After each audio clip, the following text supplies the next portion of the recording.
Welcome back to Easy English Talk Podcast. Welcome back to the Easy English Talk Podcast. I am really happy you are here with us today. Priya, hey, how are you doing? How has your day been so far? Ryan, honestly, my day has been a little busy but good. I had a quiet morning, which I really enjoyed. How about you? How is your day going? My day has been calm, actually, which I appreciate. I had some time to just sit quietly before coming here, and that always puts me in a good mood. It is a nice feeling when the day starts slow. I completely agree. A slow, calm start to the day really does change everything. It helps you feel more focused and more present throughout the rest of the day. Absolutely. And speaking of being present, I want to take a moment and talk to our listeners directly. Hello, everyone. Welcome. And thank you so much for joining us today. We truly appreciate every single one of you. Yes, welcome. Whether this is your first time listening or you have been with us for a while, we are really glad you chose to spend some of your time with us today. That means a lot to us. I want to ask you something, and I really mean this genuinely. Where are you listening from right now? Are you at home, on a walk, maybe sitting in a quiet room somewhere? Drop it in the comments. We love hearing from you. Yes, please do tell us. It is always so wonderful to hear where our listeners are. We have heard from so many different countries and cities, and every comment makes us smile. And also, I want to ask you this. Is this podcast helping you? Is it helping you improve your English, feel more confident, or even grow a little as a person? We genuinely want to know, so please share your thoughts below. Your feedback really does matter to us. It helps us understand what you need and how we can keep making each episode more useful and meaningful for you. So do not be shy. Leave a comment. Today, we are discussing how to focus on worship and avoid distractions. This is a topic that many people feel deeply, but do not always know how to talk about or solve. So we are going to go through it together, slowly and clearly. And if you have ever sat down to pray or worship and then found your mind drifting somewhere completely different, you are not alone. That is something so many people experience, and today we want to help with that. By the end of this episode, you will have some very clear and practical ideas to help you focus better during worship. These are simple things, not complicated advice, just real and honest steps that work. And as a bonus, listening to this episode is also great English listening practice. So even while we talk about something meaningful, you're also building your English skills. That's a nice combination. All right, let us start from the beginning. Before we talk about solutions, I think we need to talk honestly about the problem first. Because if we don't understand why distraction happens, the solutions will not make much sense. That is such a good point, Ryan. A lot of people feel guilty when they get distracted during worship. They think something is wrong with them or that they are not spiritual enough. But the truth is much simpler than that. The brain is always looking for something to do. That's just how it works. When you sit down quietly, especially in a structured moment like prayer or worship, the brain does not automatically become still. It actually does the opposite sometimes. Yes, the brain starts to wander. It starts thinking about your grocery list, a conversation you had yesterday, something you need to do tomorrow. It's not a moral failure. It's just the nature of the human mind. And in today's world, this is even harder than it used to be. We are surrounded by noise all the time. Phones, notifications, social media, news, conversations. Our attention is pulled in so many directions every single day. Our brains have actually been trained to expect constant stimulation. We scroll, we click, we switch from one thing to another very quickly. So when we ask the mind to stop and be still, it resists. It feels uncomfortable. That discomfort is actually one of the first things people need to understand. When you sit down to worship and your mind starts to wander, it does not mean you are doing something wrong. It means your brain is adjusting. Think of it like a muscle. If you haven't exercised in a long time and you go for a run, your legs will feel tired and heavy.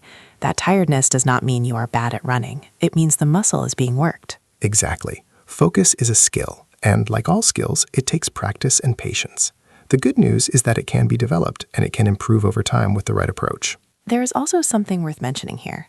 Sometimes people struggle to focus during worship because they are carrying something heavy emotionally. Stress, worry, sadness, or even excitement can make it very hard to settle the mind. That is such an important point. Your emotional state before worship directly affects how easily you can focus during it. So the work of focusing sometimes begins before you even sit down. And we will talk about that more as we go through the solutions, because the preparation you do before worship is actually one of the most powerful tools you have.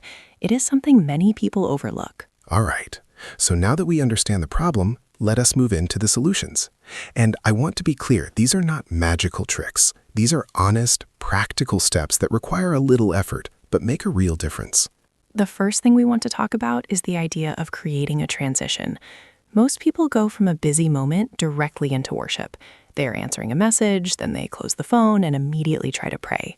That is a very hard switch for the brain to make. A transition is basically a small gap between your normal daily activity and your time of worship. It's like a bridge between the noisy world and the quiet space you're trying to enter. This transition can be very simple. It can be a short walk, a few slow, deep breaths, washing your face with cold water, or even just sitting quietly for 2 or 3 minutes before you begin. The goal is to signal to your brain that something different is about to happen. This is so practical. The brain responds to signals and routines. When you do the same small action before worship every time, the brain starts to associate that action with stillness and focus. Over time, the transition becomes easier and faster. It is similar to how athletes prepare before a game or a race. They do not just walk in and start running. They stretch, they breathe, they focus their mind. That preparation is not wasted time. It is part of the performance. And for worship, the preparation is part of the experience. Rushing into prayer without any transition is like trying to have a deep conversation with someone while you are still half thinking about something else. The connection is weaker. So the first practical step is this. Before your next time of worship, give yourself a few minutes of quiet transition. Do not rush the beginning. Let the beginning be intentional and calm. The second thing we want to discuss is the physical environment. This is something people often underestimate. Where you are sitting, what is around you, what sounds are in the room. All of this affects your ability to focus. Our senses are always active. Even when we think we are ignoring something, our brain is still processing sounds, movements, and visual information around us. A cluttered or noisy environment creates more work for the brain. This doesn't mean you need a perfect silent room with nothing in it. That's not realistic for most people. But it does mean that small adjustments to your environment can have a surprisingly big impact on your focus. Simple things like putting your phone in another room or turning it completely off, choosing a spot that's slightly away from the busy parts of your home, or even closing a door. These small changes reduce the number of things your brain has to process. Some people also find it very helpful to have a specific place where they always worship. Not because the place itself is special, but because over time the brain connects that place with the activity of worship, and it becomes easier to settle there.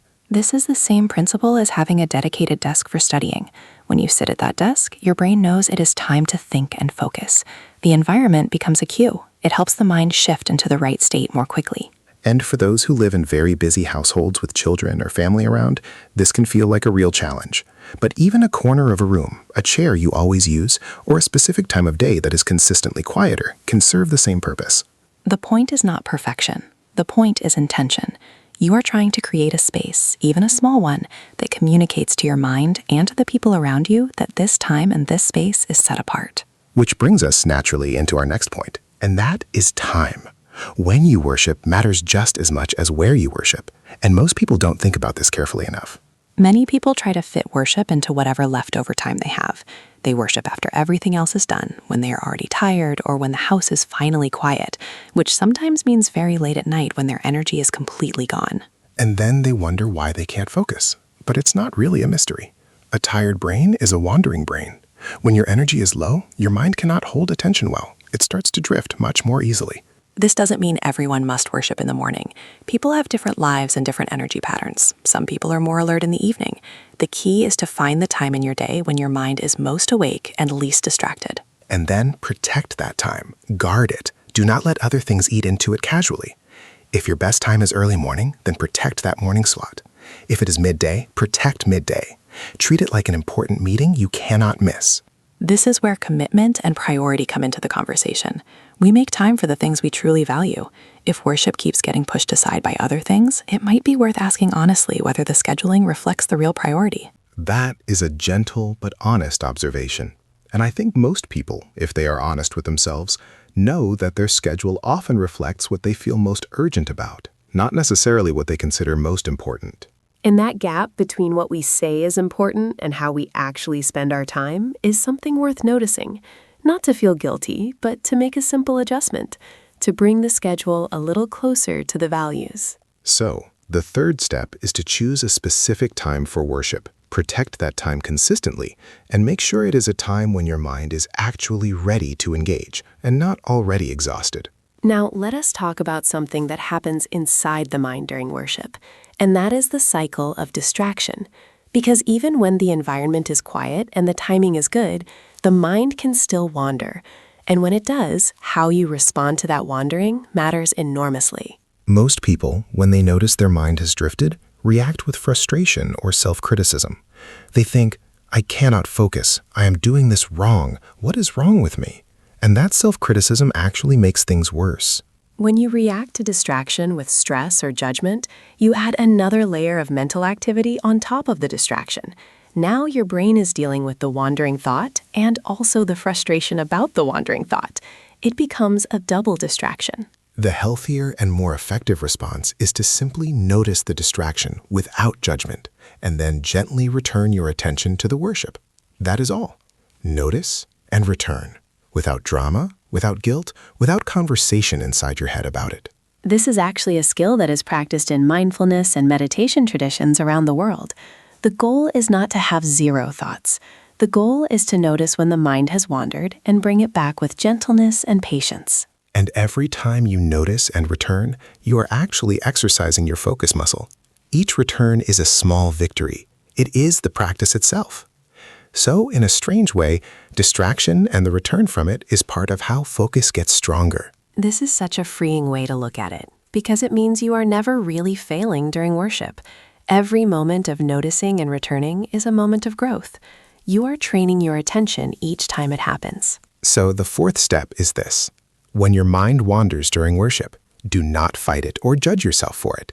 Simply notice it, take a gentle breath, and bring your attention back. Do this as many times as needed, without frustration. Another thing that helps people focus during worship is having some kind of structure or anchor within the worship itself. When worship is completely unstructured, the mind has too much freedom to wander because there is nothing specific to hold on to. An anchor in worship could be many things.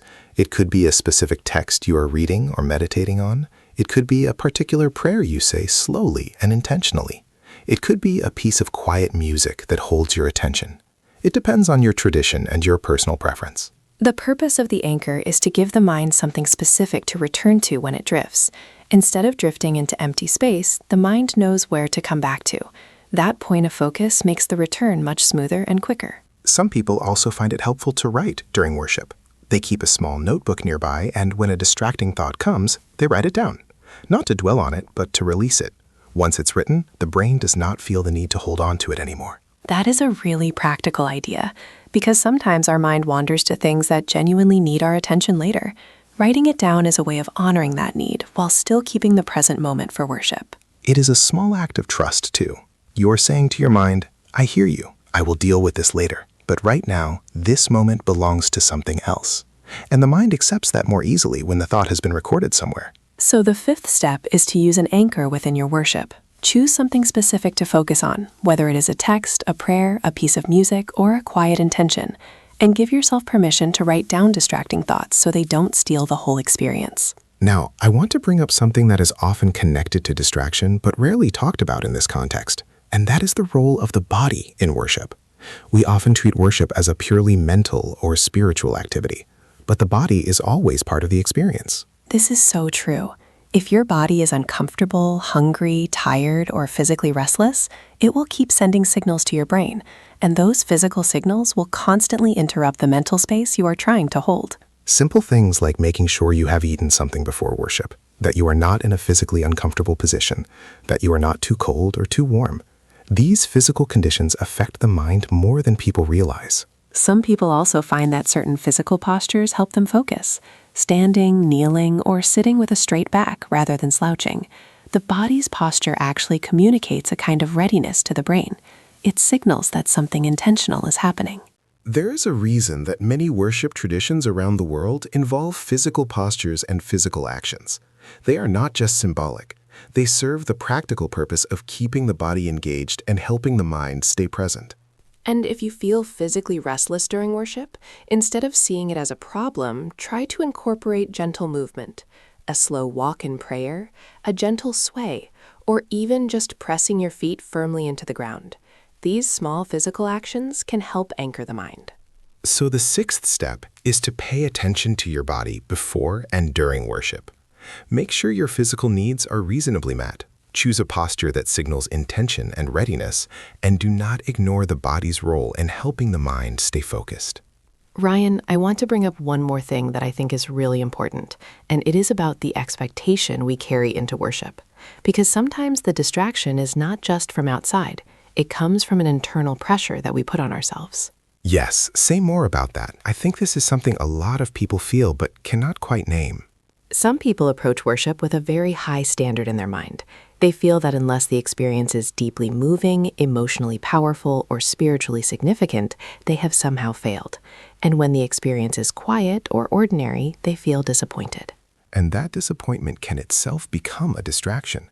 They spend part of the worship time evaluating whether the worship is good enough, whether they are feeling the right things, whether this session is counting for something. That inner evaluation pulls them out of the present moment. Worship does not always feel the same every time. Some days it is deep and moving, other days it is quiet and simple. Both are valid. Expecting every session to be an emotional peak creates a kind of pressure that works against the very peace worship is meant to bring. This connects to something beautiful, which is the idea of showing up faithfully even when it feels ordinary. The consistency of showing up, of choosing that time and that space again and again, carries its own kind of depth and meaning. And sometimes the quiet, ordinary sessions are the ones that do the deepest work, because in those moments you are not relying on a feeling. You are practicing faithfulness. You are building a habit of the heart that does not depend on emotion. So the seventh step, and this one is perhaps the most freeing, is to release the pressure of a perfect experience. Come to worship with an open and humble expectation. Allow it to be what it is, whether it is moving or quiet, deep or simple. And the cumulative effect of many small and faithful moments of worship is actually much more powerful than occasional dramatic experiences. It is the daily, consistent choice that shapes the inner life most deeply. I love that. The daily, consistent choice. That really is where the transformation happens. Not in one great moment, but in many small and faithful ones repeated over time. Let us also talk briefly about the role of gratitude, because this is something that can help anchor the mind at the very start of worship and set a helpful tone for the whole session. Gratitude is interesting because it is one of the few mental states that naturally pulls the mind into the present moment. When you are genuinely grateful for something, you have to think about what is actually true and good in your life right now, not what happened yesterday or what might happen tomorrow. Starting worship with even just 1 or 2 minutes of quiet gratitude, thinking about what you are thankful for, can shift the mind from its scattered, worrying state into a more settled and open state. It is like clearing a path before walking on it. It doesn't have to be complicated. You can simply sit for a moment and think about 2 or 3 things that are genuinely good in your life. They can be small things: a warm cup of tea, a person you love, a moment of rest. Gratitude does not require grand reasons. And this practice of beginning with gratitude also helps soften the heart. When we come to worship feeling grateful, we are more open, less defended, and more able to receive whatever the experience offers. It is a gentle and effective way to prepare the inner space.